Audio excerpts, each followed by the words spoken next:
All right, it is 5 and we are live on Break On Through. And you know what to do because it's Break On Through. I got a couple things I want to say first before I turn this whole thing over to my special guest. Oh, man.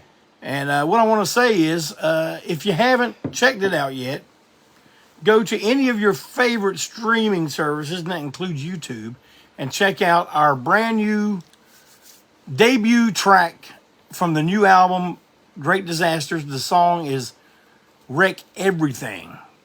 Go listen to it, post it, share it and everything. And I'm going to tell you something.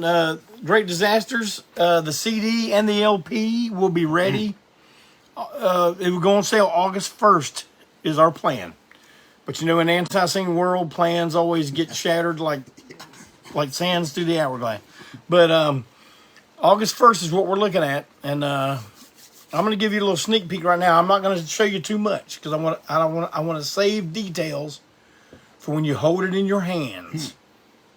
You know, but look at this. Is that a beautiful thing or what? Man, There it is. that's hot. And I also want to say that right after we're done here at 6 o'clock, you can take you a 1 hour break, go eat you some dinner or something, and tune back in to Malcolm Tent's Facebook page for Tent Talks Tunes at 7 p.m. Yeah, we're doing everything on Wednesday tonight. I did that so I could get my special guest. I'm going to give him a short introduction, and then I'm going to let him go. He's a bootleg preacher, a Sunday school teacher in the middle of a wrestling ring. He's Mr. Number One. He's done it all. Stand back and learn something. Listen to my main man, my good buddy, my personal friend, Mr. Number One, George South. Welcome, All right. George. Thank you, my brother. Turn it on. Turn it on, folks. I am ready to go. ANTiSEEN hat. Got my new ring jacket. Look at this thing. Boy, that's nice. Jeff's wife said I look like a baked potato. I got all this aluminum foil on me, but we're ready to go, man. Jeff, thank you so much. I told Jeff real quick a quick story. There used to be an old timer named Bobby Bass back in the day, and man, I loved him to death. But he had 2 ring jackets. Jeff, 2's all he had. He had a real old one, and then he had a real nice one. Okay, and the reason for that is if he knew he was going to lose, he wore the old one, okay? And as a kid, I never caught on. But if he was going to win, he wore the shiny one. So, okay, folks, so I just gave you a little insight. I'm going to win tonight. I got my good ring jacket on. So, thank you, Jeff. So glad to be back. You know, folks, so much history. I said it last time I was here, just right down the street here, folks. I cry every time I go down South Boulevard. Jim Crockett Promotions, the old office, just right up the road. With it being July 4th and the big fireworks and stuff, folks, I know you wrestling fans remember the Great American Bash. Right up the street at big Charlotte Memorial Stadium. Jeff, what a great time for me to be a part of that. That's when they brought, of course, Flair in from the helicopter. And I wasn't even supposed to be on the show that day. I looked at the booking sheet. There was no George South, but the Lord took good care of me. The New Breed, I don't know if you remember them, Jeff. That was a wild tag team.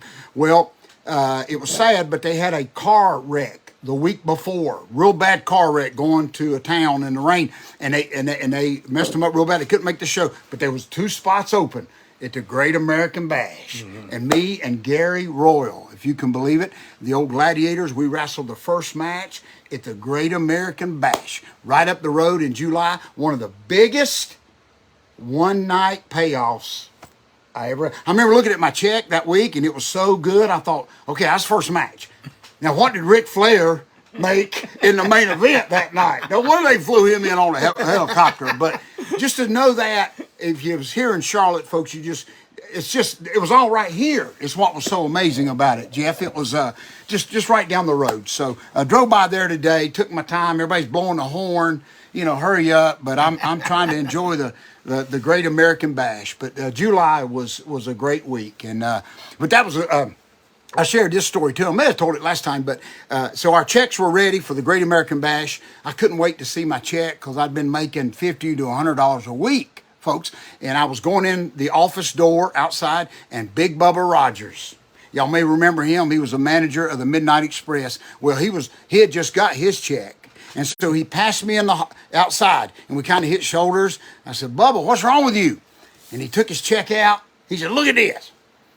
He said, what do you think? And I looked at that check, Jeff. It was like $2,500 for like 3 days. And I said, okay, what's the problem? He said, well, I think it should be more. He said, you think I should go in and talk to Dusty Rhodes? And I said, no, you better just shut up and get that check and go the other way. I should have said, yeah, go back and tell Dusty you're not happy with that check. But, man, $2,500, buddy. But Great American Bash, just great memories, man. I never forget it.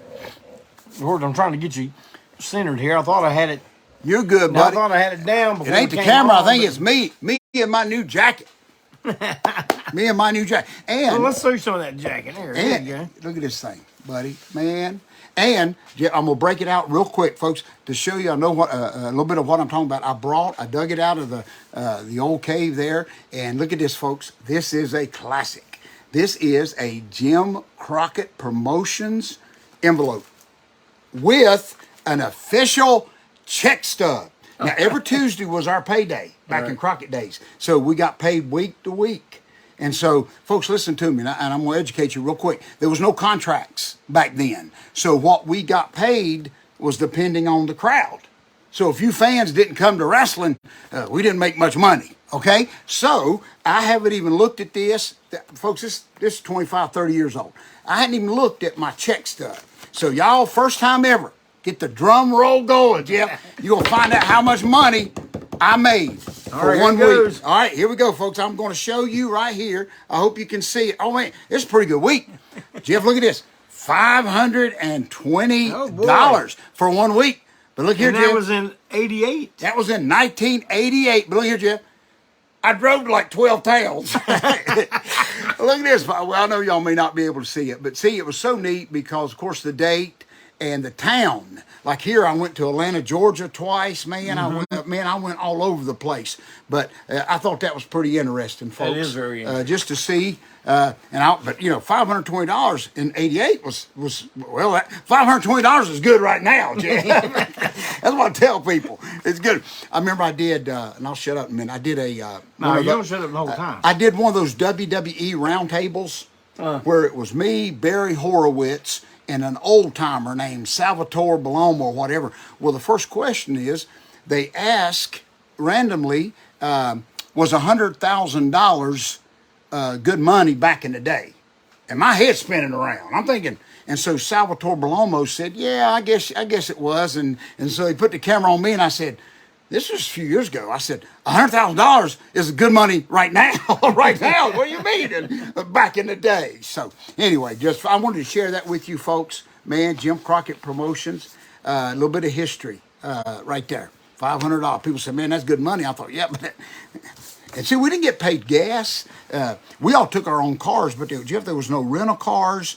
Nothing like that. I went to Greenville, you had to be. You had to be in Johnson City. Yeah, we went. Listen, to this. And you made sure you got to Johnson City. That's exactly right, folks. Listen, in 1 week, I went to Johnson City, Tennessee, to Atlanta, Georgia, to Bennett, South Carolina. Okay, then finished up in Greenville, South Carolina. Folks, there was no madness where people put thought into the towns. I used to joke with them that they threw a dart, you know, like on a map. Like I went up here to Johnson City, and then I went down here to Bennettsville, South Carolina. So, that makes me think real quick. I want to say hey to Annie and Jamie, two of your biggest fans. Okay, Jeff Clayton. Let me tell you something, folks. Y'all think I'm crazy. I will be on top of a mountain in Hendersonville, North Carolina, somewhere wrestling. I'm not making this up, folks. And you'll think, where am I at? I mean, how did I get here? And I'll be out there at my little gimmick table, and I'll have my hat on, or I'll have my bag, my ANTiSEEN bag, and somebody will come up and they'll tell me. Somebody will come up and say, ANTiSEEN. Said, man, I listen to them. I'm thinking, man, I didn't even know they had service up here on top of this mountain. But yeah, it's unbelievable. I mean, and that's a credit to how long y'all been around. But I told you I was at Ro's Barbecue in Gastonia, one of my favorite places to eat. In the middle of the afternoon, Jeff, I'm sitting there waiting on my food, and a man and his wife kept staring at me. And you know, usually I thought, oh God, here we go. they're going to ask me, did Ric Flair beat me up or something like that? And so I just try not to look at them. I'm always nice because I like to share, one of my little comic books with them or whatever. But before I could say anything, the guy come over. He said, I noticed that bag you got. I said, what bag? Oh, he said, that ANTiSEEN bag. He said, they got their own bags? That's what brother asked me. I said, yeah, go to their website. Yeah, they got their own bags. So I just think that's neat, Jeff, to be different places and see that. George, I just want to interrupt and say to everyone listening, if you have a specific question you'd like to ask George, I'm going to do my best to watch and see if I catch it. Now, George is going to be busy talking. He ain't going to be doing the reading. But I saw one person ask if you would talk a little bit on your most recent run in the NWA. Yes. You know what was so amazing is many times they've tried to bring back the NWA. To us, for you new wrestling fans, it's like the NFL. I mean, the NWA was it, especially as we were young growing up, and there were different places to go wrestle, but the NWA was it. Like Ric Flair was the man, and he was the world champ, and so of course our NWA, like a lot of things that we grew up with, it kind of died out with Jim Crockett Promotions selling, and of course Billy Corgan came on the scene, and he brought back the NWA. And I think I shared last time, the first time I met Billy Corgan in NWA, I didn't know it was him. I mean, I don't listen to Smashing Pumpkins. I mean, I do now, since he signed my check. I'm a big Smashing Pumpkins fan, okay? Yeah, let me tell you that. But before, I just talked to him in the hallway. And Ricky Morton come up, and he said, George, you don't know who that is, do you? I said, no, man, he's just a great fan. I mean, because he's a big Mid-Atlantic Charlotte Jim Crockett fan. And he was just talking about how much he loved Flair and all that. And I'm thinking, well, I don't know who this guy is. George is kind of the guy that owns the company. So, man, going back down there, folks, listen to me. Never give up. It took me 40 years to stand behind that sacred desk. You know where Bob Caudle and Gordon Soley stood in Atlanta, Georgia. And I tell you what was so amazing, folks, is we drove down for Billy Corgan's NWA. And, looked at my guy had the GPS. We got to the address, the studio. I looked up folks, you're talking about full circle. We were 5 miles from Techwood Drive, the famous Techwood Drive, where all the Georgia Championship Wrestling and all that. And I'm thinking, man, it took me 40 years and I've been going around in circles. I'm still stuck right here. But they treated me with so much respect to go back down there. And folks, listen to me. I have done a lot of stuff, but I had goosebumps. When you're getting ready to do that promo behind that sacred desk and that NWA logo's above your head, and you think about all the legends that have stood there on that sacred ground, and man, I about started crying. I mean, it's just, that was my whole childhood to see Gordon Soley and Tommy Rich and all them. So, and so I just love going there. I've just been so blessed. I had a guy ask me this week, said, when you thinking about quitting?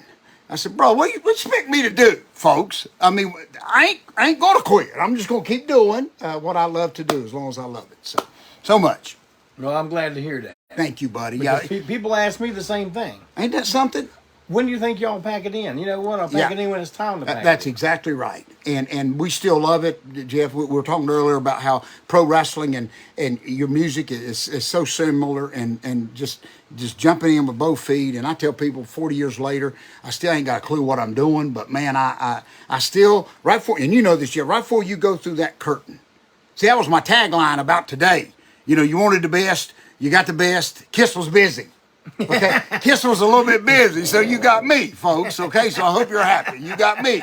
But that'll be a whole something else. I'm gonna talk about Ace and Peter turning heel on my boys, man. Okay. Anyway, so I'm jumping around here, but I still love going through that curtain, Jeff. Right before you get ready to go through that curtain. And now, for the last year, AML's been playing "Don't Stop Believing," and I'm gonna tell you, I don't know if y'all ever played it, Jeff, but in Greensboro, there's a building called the Triad Stage, and it is the greatest rock and roll wrestling building I've ever seen. The stage is in the very middle of this place, and it's all theater seating going to the side. Well, we just wrestled in that place, and I found out that we were the last event of all the bands that's played in that place. We were the last event. The city's shutting it down. So Man, I've never even heard of that place. man, That sounds like a cool place. I never even knew it. It's right downtown, Greensboro. It used to be an old Macy's department store, but you go in and there's a stage, and it's just seats on four sides going straight up like the theater. And the rings in them, not a bad seat in the house. And of course, I wrestled Joey Janela there. But when I came out, it's what I'm getting at, folks.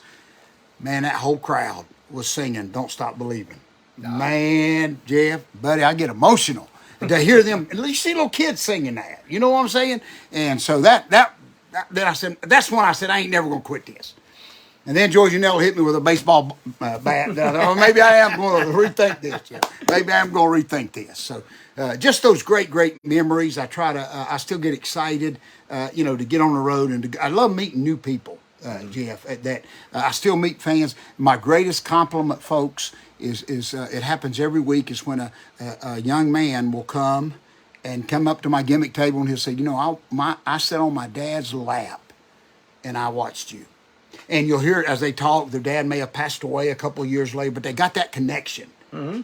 And I'm going to tell you, folks, it always comes back to me and Ric Flair.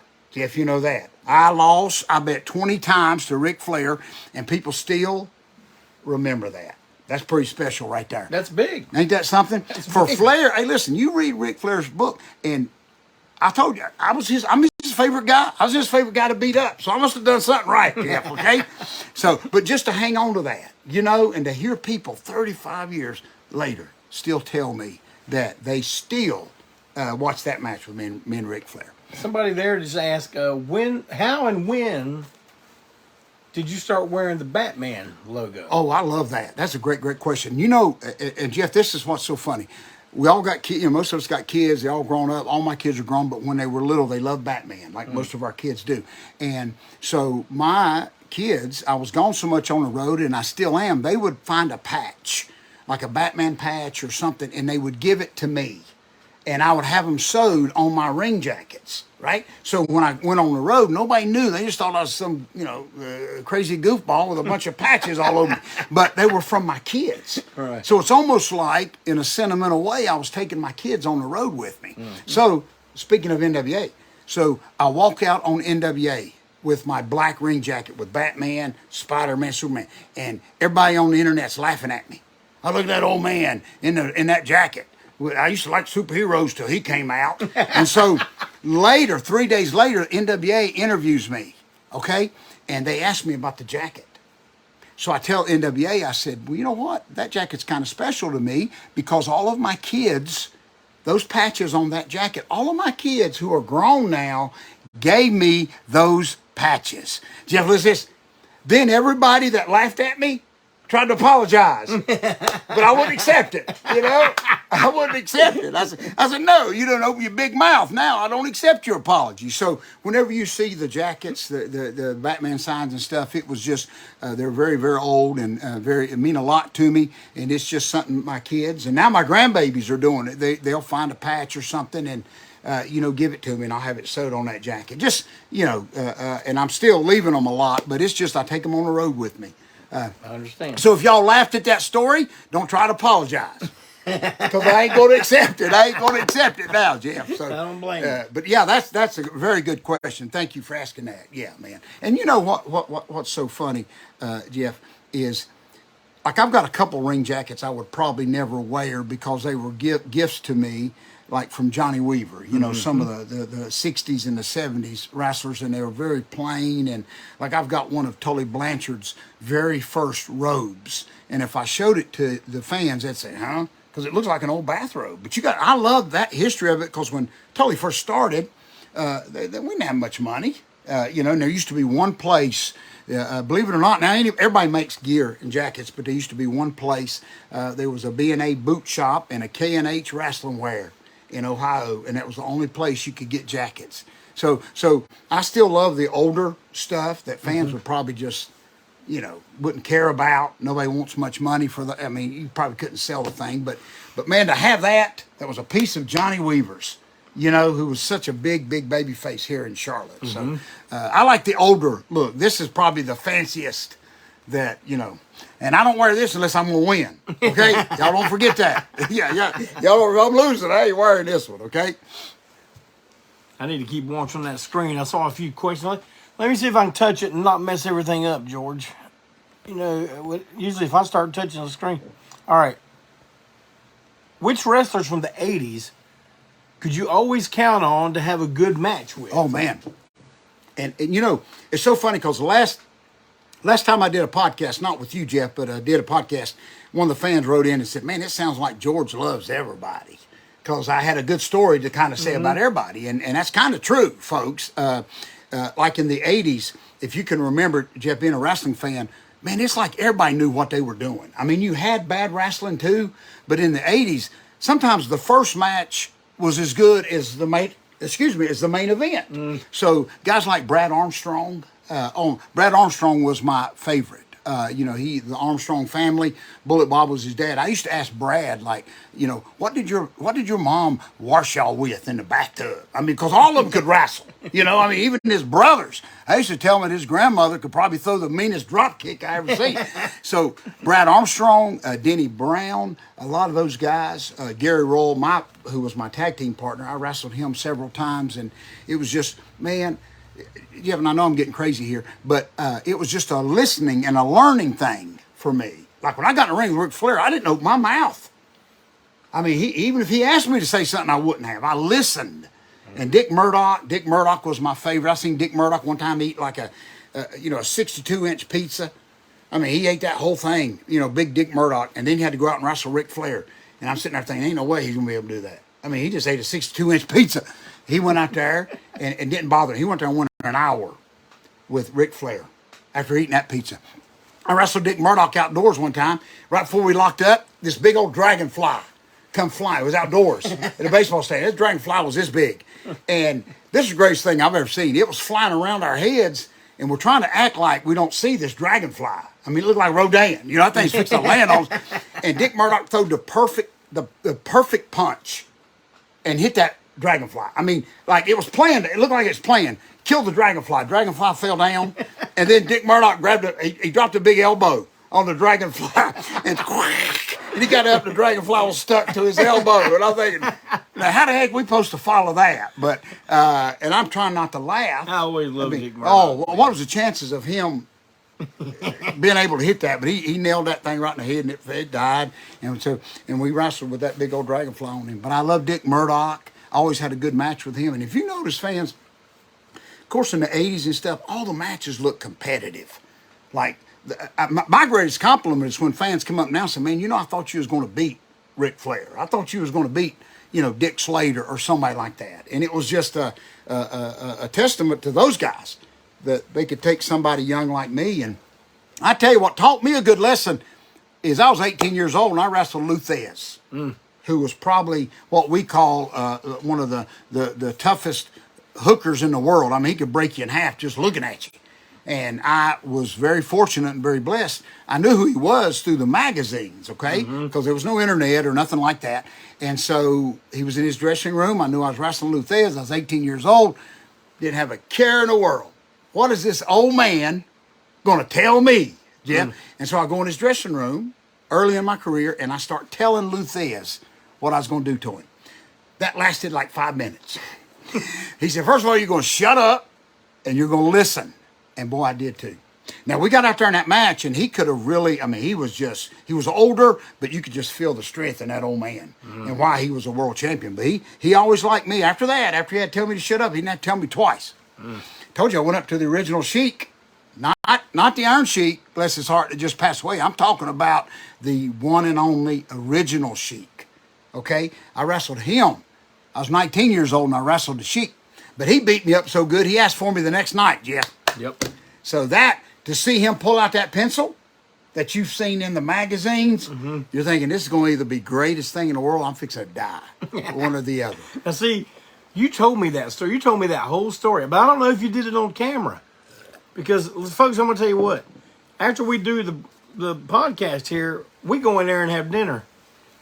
And George will talk for another 2 hours. You got that right. And I'll say to him, I wish you'd have said that on the camera. I know. Yes, George, go home. I gotta go to work. See, that's why when he shows up, we don't talk too much about what we're going to talk about because I want to hear it when you guys hear it.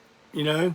Well, see, So, I tell. Let me see if anybody else is asking any questions. Jeff, here. I tell the fans, I wish that they could experience what we did about the wrestling magazines that I always talk about. You know, Right. there's one or two, you can find them on the internet, but to go to an old bookstore or an old bus station magazine rack, that's what I did as a kid, and to see 13, 14, maybe sometimes 20 different wrestling magazines, and to see the covers of you know, the Iron Sheik bleeding, and I can remember that. And like I said, there was no internet, there was no computers, so those magazines were our lifeline.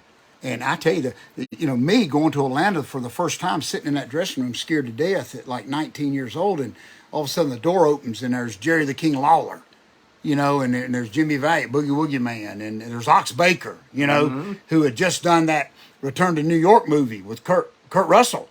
And Escape from New York. I'm sorry, Escape from New York. And Ox Baker walks in, and I'm thinking, oh my gosh, this is like the greatest thing in the world. I mean, I'm not gonna mess this up. I mean, it's like the Toys R Us of wrestling legends, and they didn't know who I was. They didn't know anybody. But man, I didn't have to do anything else in pro wrestling to know that I felt like I made it. Yeah, to sit there and sit beside Tommy Rich, who, folks, I love Tommy Rich to this day. He was the hottest. We call them baby faces. Tommy Rich was the hottest thing in the world at one time. And man, I love him. I still love him to death. But to dress beside him, you know, folks, those things that nobody can ever take from you, just to be in that dressing room with him. Amazing time. Magazines, folks. I even go into Walmart to check and see if there's ever a wrestling. Jeff, they ain't even no wrestling magazines out anymore. And if they are, they're $30. Well, you know. Well, George, it was the same with music back then. We're talking about the mid to late 70s Yeah. into the mid to late 80s.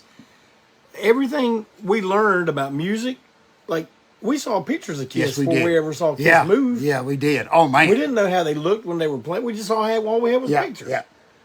Same with the wrestling, man. I mean, I saw so many guys. Like, man, I saw tons of pictures of Abdullah the Butcher. Yeah.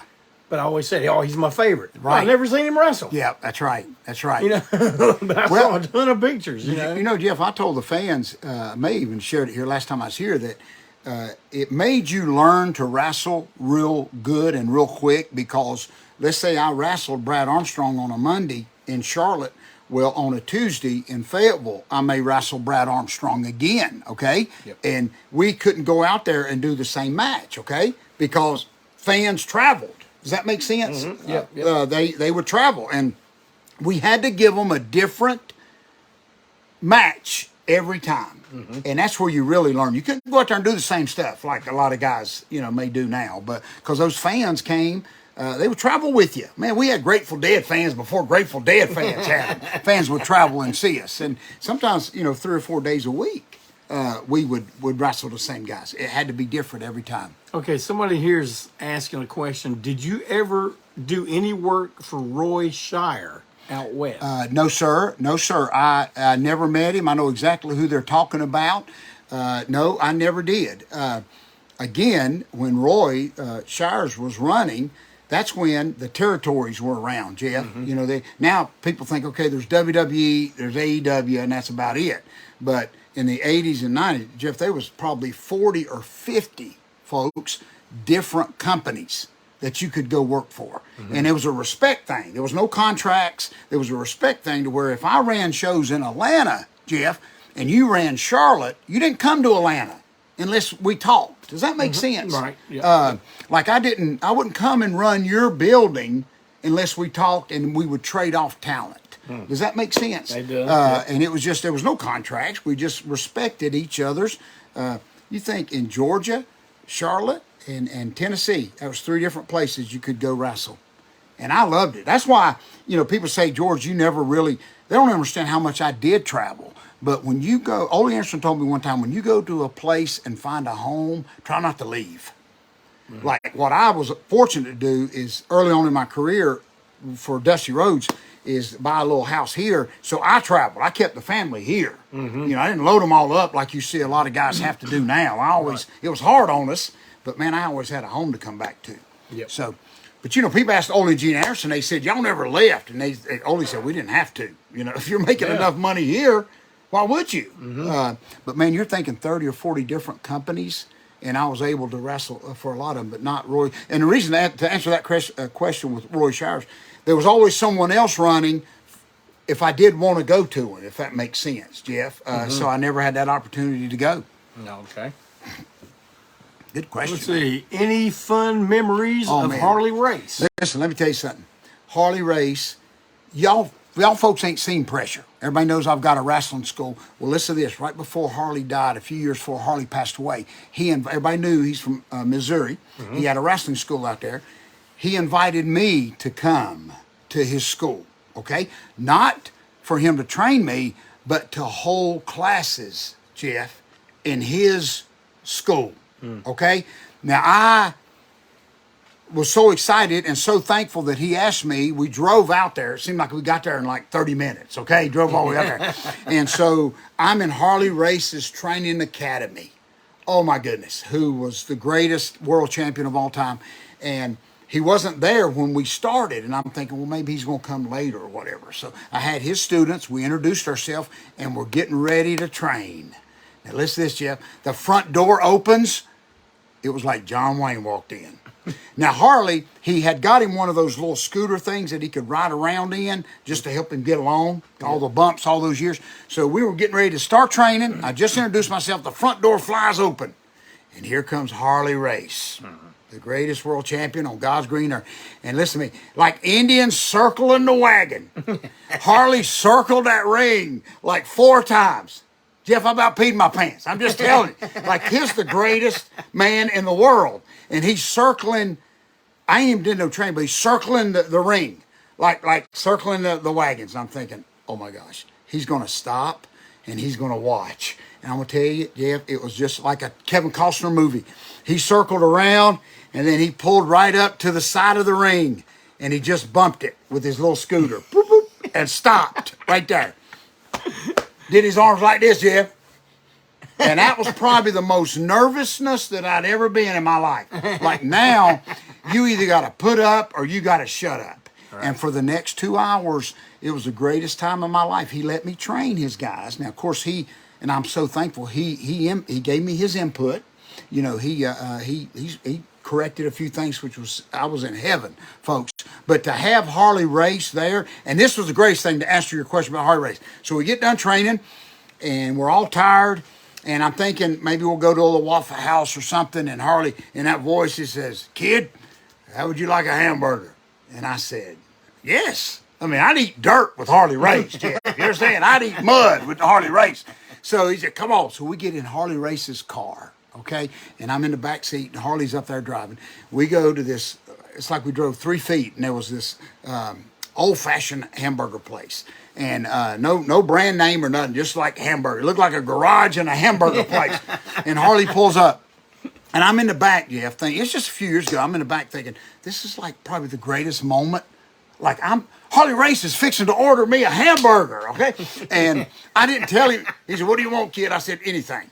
I mean, what am I going to do? Tell Harley Race I don't want tomatoes, on my sandwich? No. So to hear him order, I wish I could do that impression, but to hear him order that combo was like the greatest. I wish I had a recording of it, but Harley Race, many people can't say that, but he ordered my food, he paid for it, of course, and then we just went and parked. So to eat an old bag of hamburgers with Harley Race was very special, very special. And of course, he came to Wrestlecade right after that, and made an appearance, and then he passed away right after that. Yeah. And folks, to show you how great the Lord has been to me, one of my students, my first students, his name is Jason Jones, and he went out there to train with Harley many years ago, and Harley fell in love with him, and Jason is still there. Jason Jones, my student, is running Harley Race's school for him right now. Mm-hmm. And Jason's from Charlotte. He's just a local boy like we are. Mm-hmm. So to have that connection, that he's still there running Harley's school for him. And when I was in Harley's school, he had a bunch of old trophies and stuff that they were going to hang. Jeff, there was this huge clock. Like in Japan, there's so much respect for wrestling in Japan. And so they had presented Harley back in the 70s with this huge clock, this huge poster of Harley, but it had the clock at the bottom, and it was framed, but it was cracked. You could tell it had some years on it. And I saw it, and I didn't steal it, but I was thinking about it. But how am I going to get this thing home? But but listen to this, Jeff. So I left it, and I always thought about it. And then when he passed away, Jason Jones, he called me to let me know Harley had passed. But I said, this is do or die, do or die. I said, Jason, I don't want you to think I was being nosy, but I noticed back in that back room, there was this huge poster of Harley. The blonde hair when he first started in that old clock, and the hands were broke off the clock. And I said, don't let nobody throw that away. I said, I'll pay for it or whatever. And Jason said, next time I come home, I'll bring that. So he did, believe it or not. And I went and had it fixed. Jeff, that's amazing what they can do. They fixed the little clock in it, put a new little hands on it and stuff. So I've got that thing hanging up at the museum. But it's but it comes straight. There'll never be another one. And on the back of it, you can see where there's this little plaque that the promoters from Japan gave Harley. So to have that, because my question was when I saw it, how did Harley get this back home? Yeah. You ever seen in the wrestling magazines, folks, when Flair would be in Japan and he'd be holding that big trophy in the ring and confetti? And I'd always ask, how did Rick get that home? Because I was a big mark. I still am, okay? But they'd say, George, Flair didn't take that home.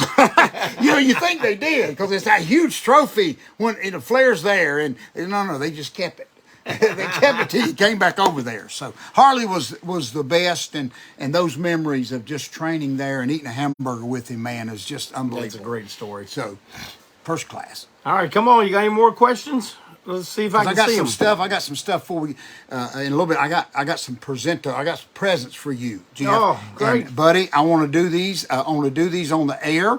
And people, please keep asking questions. But I'm gonna go ahead. I'm gonna slowly start bringing a few things out. These are all gifts that was coming from me, my own personal stuff, Jeff. And I want to present it to you to put in your museum, okay? Right, and I'm gonna start off little first. Okay. Everybody knows my story about Jake Roberts putting a snake on me, putting Damon on me, and to this day he says I killed his DDT finish because I woke up when I was supposed to be knocked out, folks. He threw that 20-foot python on me, and George said, "Screw that snake, I'm out of here." Okay, but look at this, Jeff.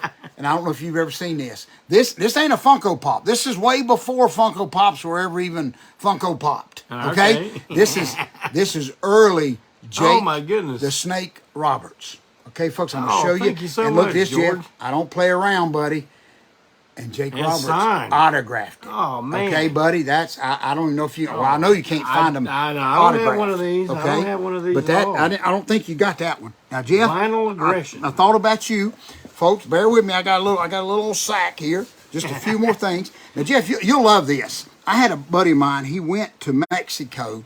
Not to wrestle, but he went over there to travel. He loves going, and over there we've talked about they'll sell masks and stuff at the red light. I mean, you can literally go to the red light, stop on red, and buy a Rey Mysterio mask, right. And put them in your pocket and bring them home. But Jeff, and I haven't even took them out of the bag. But look at these, folks. These are the Mexican luchadors, and these suckers are hard. Yeah, I mean, but I'm gonna bring one of them out. If you step on one of these in the middle of the night, you're gonna be cussing George. Okay, I'm gonna tell you that right now. Well, I won't be stepping on them. They're gonna go into my case. That's perfect. You know that. And I can't even get them open. I want to bring one in, but I was gonna say if Lil Coleman gets a hold of them, he'll knock you out with them. Because those things, when they made them things, but I love how they painted them. These and are stuff. great. Yeah, look at that, y'all. George, I appreciate this. But those are pretty tough. You ain't gonna find, you can find maybe on the internet, but that came from that came from the source. Right. Okay. Just a couple more things, folks. Amy Lynn Myers says it's George Santa Claus South. And that's true. I love that. George always brings me stuff. Always. And folks, listen. Of course, everybody knows about I got a wrestling museum, and what blesses my heart is. My kids joke with me that, Dad, once you go to heaven, this stuff's going straight to the yard sale, okay? But, I've had Wahoo and Paul and them, like Ric Flair, personalize it. Okay, so unless your name's Abigail or Scarlett, you ain't buying none of my stuff when I'm dead. Okay, but anyway, but I love being able to share, give stuff to you while you're here to enjoy it. I Jeff, appreciate I do it. that, I buddy. really do. But there's only two more. But now, Jeff, this is very sentimental to me. Now, folks, I shared with y'all last time how I was able to go and spend time. Blackjack Mulligan was always my favorite. Here in Charlotte, he was it. Blackjack Mulligan. His feud with Ric Flair over the hat, the robe. He was a very early favorite of mine. Man, always. and probably the biggest man. One of my highlights was he loved Hardee's biscuits. And I got to go spend a week with him in Florida at his house. And of all the things, I said, Blackjack, we'll go eat seafood, we'll go eat steak. What do you want to do? He said, I want a big bag of Hardee's biscuits. And I went and got them. So we sat on the back of his porch in that Florida sunshine, and I can still see his big old hand just going in that bag. I bet he ate 15 biscuits. He didn't have a glove on. No, he didn't have no glove on. But I remember I wanted him to do a quick promo for like my website, and and he's eating a biscuit, and I'm gonna say, and I started interrupting. I said, "Well, Blackjack, we can wait till you chew the biscuit." And I think I ticked him off because he said, "Wait a minute, George, you think this is the first interview I ever done?" I said, "No."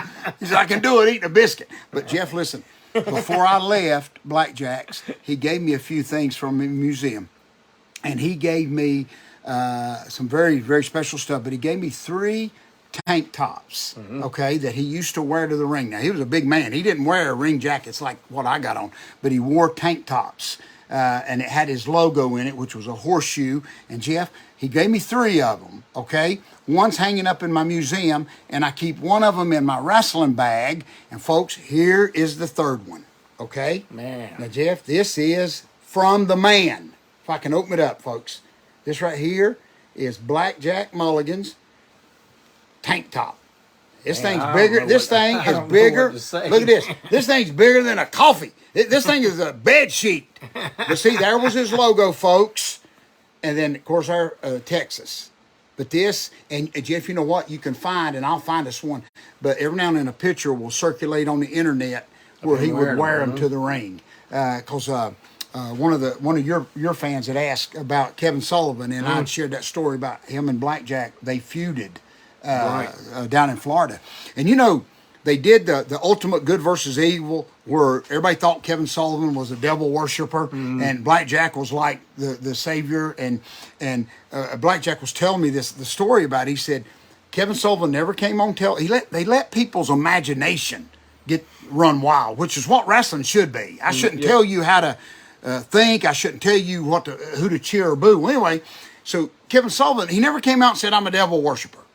He never said that. He just was a bad guy. And Blackjack said, I said, well, Blackjack, it seemed like that big feud between good versus evil just stopped. Like, there was no big blow off. There was no, like, you beat the bad guy. You know what he told me? He said, George, we had to stop that.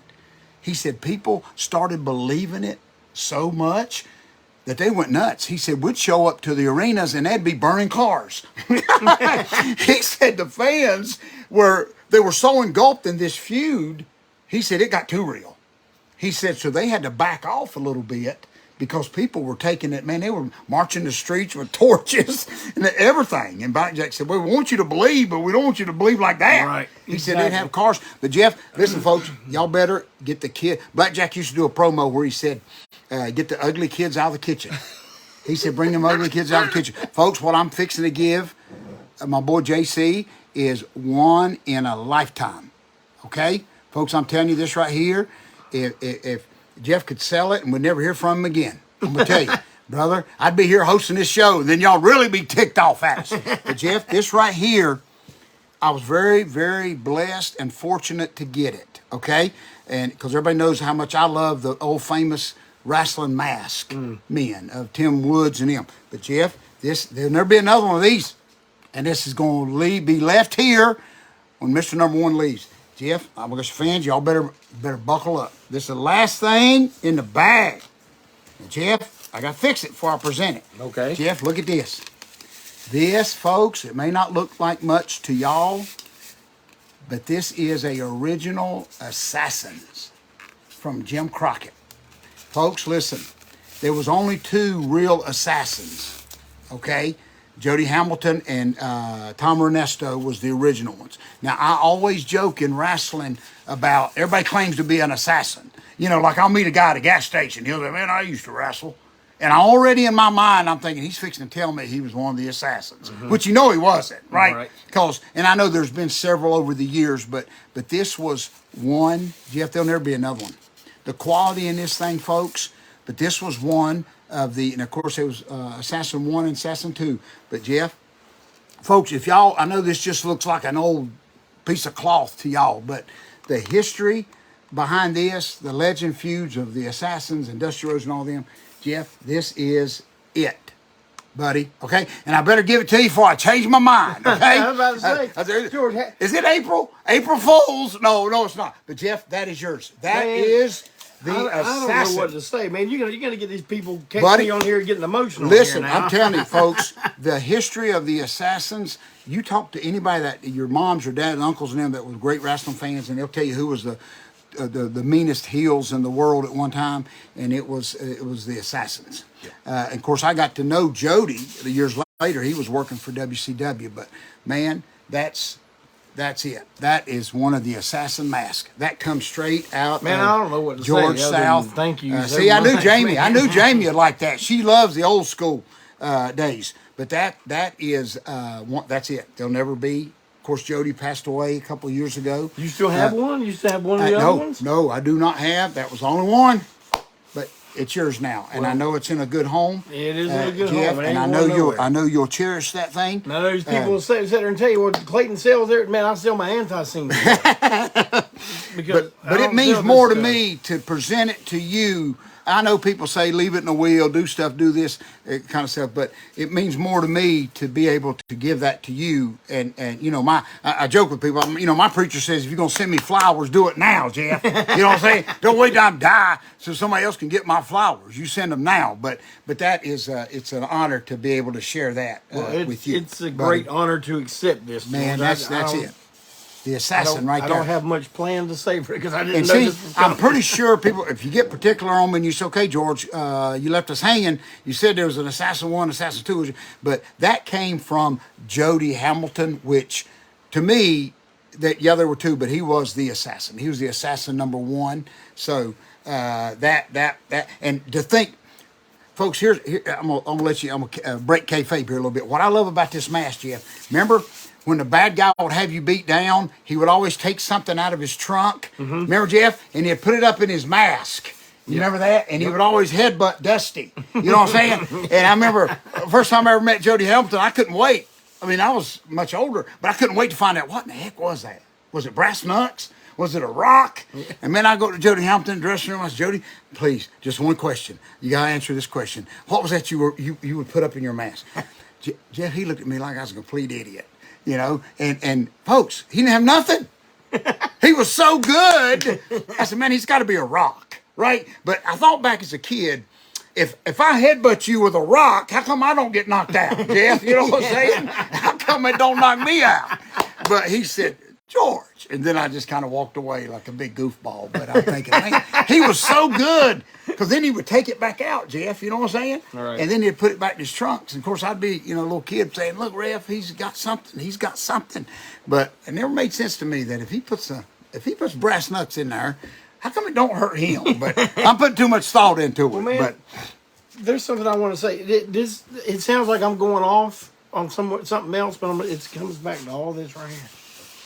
See,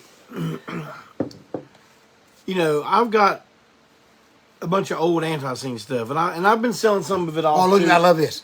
Every time you hold that up, I can see Jody Hamilton's face. Oh, man. Now, I love that, buddy. But I want to tell you something. George has given me a lot of one-of-a-kind gifts over the time we've known each other. And but I want to tell you guys something that I, along with Barry Hannibal, Walt Wheat, and Malcolm Tent, are giving to George, our friend here. And it's what we have to give. We are going to be, now I'm going to give you a little bit of a sneak peek of some news here. a long time ago, we put out a CD called Falls Count Anywhere, which was a compilation of all of our wrestling songs. Mm-hmm. Well, Falls Count Anywhere is coming out again, but there's going to be one change to this. We're going to play. It's going to be Falls Count Anywhere, a collection of wrestling songs as performed by the Ultra lineup. That's right. This lineup that we have now, we're going to re-record every single wrestling song that we've ever done. We're going to put out an album or a compilation of it, but we're also going to add some. We're going to add one that has never been on anything. And first, like all of our wrestling songs, almost every one of our wrestling songs, it first came out as a single. And our next wrestling single is a song that we wrote called Bootleg Preacher. Oh, gosh. The Ballad of George South. Oh, man. And we have talked about this, for George over a decade? Over a decade, buddy. And now it's happening. Man. It is going to happen. We laid the music down the weekend after we played with Fear in Atlanta. And next week, I will be going to do the vocals. George was also going to be on the song with us. I told you I'm going to join ANTiSEEN. I done did it. Folks, listen real quick. I'll let Jeff in. Folks, I'm speechless. I mean, I'm not making this up because I'm sitting here with Jeff. Folks, in my career, almost 42 years, I've never had anything like that done. I remember having Jerry Lawler's record when I was a kid. Still have it. I mean, just how cool that is. Boogie had a record. Never had anything like that done. And Jeff has let me have a peek view of the words, the lyrics. And folks, I told him, I just simply said, that's what I've been trying to say for over 40 years. And folks, I'm going to tell you right now, when y'all see it and hear it, it is going to change. I joke with Jeff, I like, Beth from Kiss. Y'all ain't even going to remember that. Okay, I don't even know if that was a single, but y'all ain't even going to remember that. But for that describes everything I've tried to say about me and how much I love pro wrestling, how much I love the Lord and telling people about the Lord. And he got it all in those lyrics. And I don't know how long it took y'all to write that, but man, it's like I wrote it. It's like, folks, it's going to be unbelievable. I'm going to tell you that right now. So that's going to be special. I don't have that. Folks, I'm in the encyclopedia. Our buddy Shane Martin's going to make a figure of me. I've got wrestling cards. I've told you I've been on the wrestling box getting knocked out. The Hasbro box from Warrior. Yes. So a lot of neat stuff, folks, is happened. But I'm going to tell you right now that I've never had that, Jeff. Nobody's even approached me about doing something like that. So, buddy, you just wait. Well, you're going to have it now. Oh, man. Oh, and I got to show folks this real quick. If I don't want to change something. But, folks, listen, last time I was here, and folks, listen, and this thing, you heard me talk about my bag. I forgot I brought it. I thought I had it in there with the supper. As soon as I got here, I sat down at the kitchen table, okay? Yes, I know, we're going to eat later, okay? But, folks, last time I was here, Jeff gave me this bag, my old ANTiSEEN bag. Folks, this thing has been, look at me, this thing has been, and I know it's so faded and stuff, but if you notice, folks, you can't really see it, but I wrote on the back all over this thing the towns that I've been in with the dates and stuff. And I once, I was going to give this to my grandbabies when they get older. But this is, and I still carry it. It goes on the road with me. But this is the bag I got when the guy saw me in ROs, and he thought it was the coolest thing at ANTiSEEN. And I remember, Jeff, he says, ANTiSEEN got bags? I said, listen, what? They ain't nothing ANTiSEEN ain't got. You just got to go check it out. But I just wanted to show y'all folks, just because I wrote all over this thing, just the towns and the dates. And it's so cool, to see my kids now go back and they even look at it and say, man, Dad, on this date right here, you was right here. And this right here, look at this. I just found this. I just walking down the street, found this. No, I didn't. Jeff, I got to show you this. I was just walking down the street. I got Jeff's mail out of his mailbox. But folks, listen, this is my last gift to Jeff. I got this past week. Jeff, you ain't even seen that yet. I've not seen that one. Look at this, folks. That is the man. That is the original mass superstar back in the day, Bill Eadie. And I just did a autograph signing with him. We did a huge car show, North Wilkesboro, and I had him sign that for Jeff.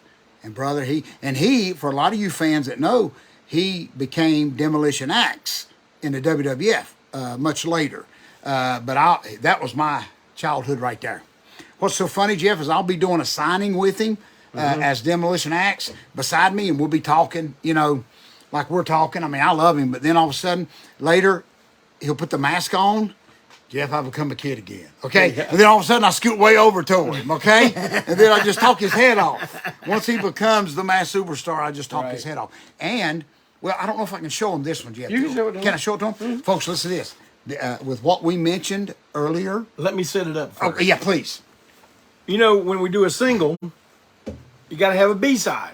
So you're like, well, what's the B-side going to be? Well, we were going to do a re-recording of our song about the Japanese wrestlers that use that deadly weapon, the mysterious green mist. And you say, well, why do you want to do that one? Because let me show you what the cover is going to be.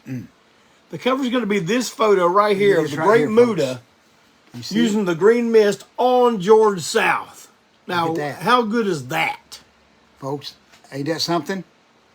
And Jeff, I shared with the fans, I may be, okay, the last person that COVID hit right after this. Remember, Jeff? Yep. I may be the last person that he will ever do this mist on. Think about that, Jeff. I know things have loosened up a little bit, but I don't know if you can let the Great Muta spit in your face. I would, okay? I would. George, look at this. You let him spit in your mouth. I know, I know. Look at that, y'all. And folks, George's mouth is wide open. I gotta tell y'all. I gotta tell y'all a funny story. So he don't speak much English, but I knew the green mist was. I had to have the green. Now listen to this, folks. You talking about history now? Many years ago, he came to Jim Crockett and Gary Hart managed him. Okay, as the Great Muta, real short hair. I wrestled him in Dorton Arena in Raleigh, and he spit mist on me then. Okay, this was 85, maybe 86. He wasn't here long, okay, but he spit green mist on me then. And I kept those trunks. I still have those trunks at home all these years later with that green mist on it. So to have this happen again, but listen to this, folks. Y'all can't tell nobody, but see, my cue was the famous claw, okay? So, Jeff, I was going to get him in the claw, okay? And he's going to fight out of it. And I'm going to go back for the claw. And guess what? Poof. But, folks, guess what? He forgot. He forgot. So, folks, this picture, the reason he got, I still cough up green stuff, folks. The reason this looks so real is because it is real. I never got to put the claw on it. And I about died. But of course, he apologized later. I think we wouldn't have got this great expression, Jeff, if it had not have been, because this is real, folks. And you know what? I didn't wash my face for 3 days. Jeff, I go walking in Walmart with green mist on my face. People are calling the law on me. But folks, listen to this. This is a God moment right here. It happened so quick. See, I had smartened up the camera people around the ringside. And I said, folks, whatever you do, don't miss the spit. Don't miss the green mist. And they said, well, what's the cue? I said, well, look for my claw. I said, look for the claw. And then after the claw, get your cameras ready. So when I approached him, he forgot about the claw and poof. So when he hit me with it, listen to this, nobody was ready with the camera. Nobody, because there was never no claw. Now, folks, listen to this. That night, we were taking a ring down. And one of the ladies come over on her phone. And she said, George, do you see this? And I stopped taking the ring down. I said, holy cow, where did you get that? Folks, listen to this. This photo, there is a lady that travels with Great Muta everywhere he goes. And she's doing this age-long documentary on him. And she was at the back of the Benton Convention Center, and she snapped this. Can you believe that? What was she using? Buddy, it looked like one of those real long yes, lenses? like a sports center, like ESPN, thing. From back at Sports Illustrated is what I'm thinking of. And so I was so thankful to her because nobody thought it wasn't on. Nobody had it. Nobody had it. And here's a funny story. When this was done, Okay, Muda. Man, Jeff, you're talking about eating a hamburger with Harley Race. Great Muda posted this picture on his social media. And you talking about going all over the world. But there was always one goof. One goof saw the BA on my trunks. So he came on under Great Muda's post now, okay? And he said, what does George do? George thinks he's a bad ASS? That's what the guy said. Right. So this. So then Baby Doll, Perfect 10, Tolly Blanchard's valet, who I love with all my heart. She come on there and she says, no, not really. He said, that's a tribute to George's best friend, Brad Armstrong. All right. So then the goof, remember earlier? The goof, he's been trying to apologize to me for 6 months, Jeff. I'm not accepting it. Okay. I'm not turning the other cheek. You should have just shut up. So anyway, folks, I could talk about this, but what a classic. And for that to be part of the record, Jeff, is just so listen, unbelievable. Look, I'm going to tell you something. I have seen Kabuki, Green Mist Jimmy Valiant. I've seen Muda, Green Mist a ton of people. I've seen Tajiri, Green Mist people. There's never been a better Green Mist photo than that right there. And it's going to be the B-side single, the B-side cover of our single. Man, unbelievable. And you're like, well, dang, what are you going to do for the front cover? You just wait and see. Folks, I'm going to tell you, and that, for me, we always try to do, you want to finish good on a good note in pro wrestling, but to have that, I've never had it. And folks, listen to me, man. I get a little sentimental here. Long after I'm gone, man, I just got 2 brand new grandsons. They're gonna be listening to that record. They're gonna be getting kicked out of high school, listening to ANTiSEEN 30 years from now, and me and Jeff gonna be laughing at them. Okay, but man, that's just such an honor, Jeff, to have that. It's never been done. I'm gonna tell you, the honor is ours. It's never been done, buddy. The honor is ours, and you know what? It did take a long time. But you know what? We've got the lineup now that can do it. We've got the lineup that's gonna make this compilation of wrestling songs. And see, Jeff, it's gonna give it a whole new life. See, this is how far. This is how far we. Oh, here's someone. Look, I love that, Jeff. Look at that. They were at. I spoke at Royal Priesthood Biker Church in Shelby, and that was one of them that from the church, I think it was, or they were going to try to see. You want me to go down and see? Yeah, I'd love to see who that was. Okay. If you don't mind, Jeff, I think that's so great. We'll do it. They may have just missed me. There it is. I missed you at Royal. Dale, that's our buddy Dale. Yeah, Priesthood Biker Church in Shelby. Yeah, that's Dale Elmore. Oh, that's our buddy. Yeah, I mean, he lives right behind it. That's so cool. There's our buddy Trip, too. Thank y'all so much. Trip. But Jeff, I done lost my train of thought now. But what I was going to say is, in our business, because it's how far me and Jeff go back. I remember, Jeff, I did a show with Cactus Jack, Mick Foley. I think I had met you once or twice before then. But y'all came to that show, and I think, you have to correct me, I think you presented Mick Foley with a record that night. Didn't y'all do a song on him or something that night? We did one called Cactus Jack. Yes. Yep. And I remember that night you gave him a copy of that. Do you remember that? Or no? Yeah. Oh, yeah. I don't know. That was a long time ago. And he always told me, because this was back in the advent of CDs, and we always did records. Right. And we do CDs too. Right. But we always did records, even when records weren't popular. They're real popular again now.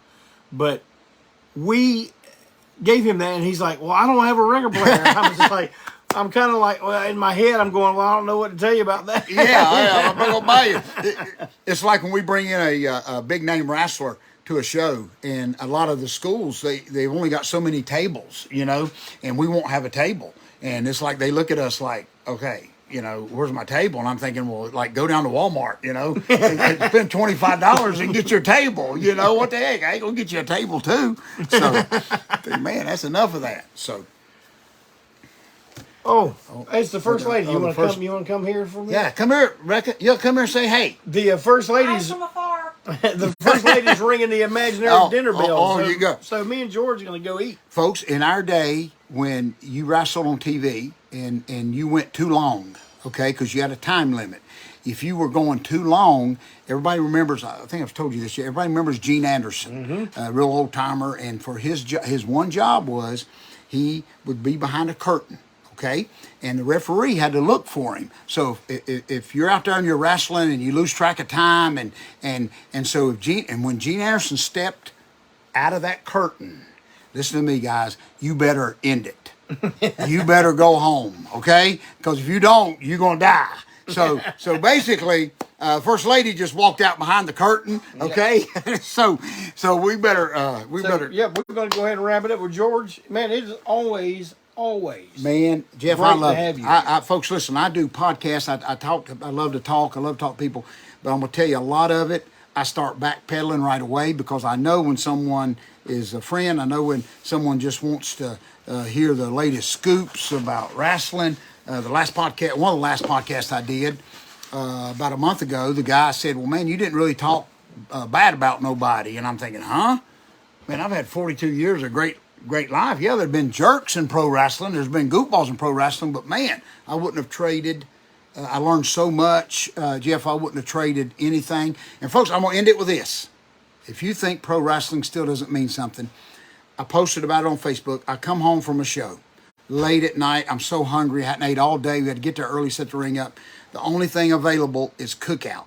Now, I love Cookout, don't get me wrong, but I don't love Cookout at 2 o'clock in the morning, okay? But, man, don't you people sleep, okay? So I had to eat. I had to get something to eat before I got home. So I stopped at Cookout, right? And that drive-through line, Lord, it was wrapped around. I said, oh, I'm going to have to go to the window, all right? So I put my hair, not that anybody's going to recognize me, folks, so I put my, what hair I got, I put up my ANTiSEEN hat, pull my collar up on my old flannel shirt, and so I'm on a mission. Okay, I'm just going to go get a corn dog, a sweet tea, and I'm going home. All right. So I get to the line. There's a person in front of me, and I'm waiting my turn. I'm very kayfabe, Jeff. Nobody knows it's me. All of a sudden, I don't know where this guy come from. George South. Oh man, it's 3 o'clock in the morning at Cookout. George South. I said, oh my gosh. So I turn around. I said, how you doing, brother? He said, man. He said, that match you had with Nick Gage, this is 3 o'clock in the morning, folks. And it'd been a year since I'd wrestled Nick Gage at WrestleCade in that death match. So I said, excuse me? And folks, I just want to get home with my corn dog, okay? But he said, man, Nick Gage. He said, man, you got a minute? What am I going to say at 3 o'clock in the morning? So he told me, we stood there for like 40 minutes. He talked faster than I did, but he was so excited to tell me how much he enjoyed.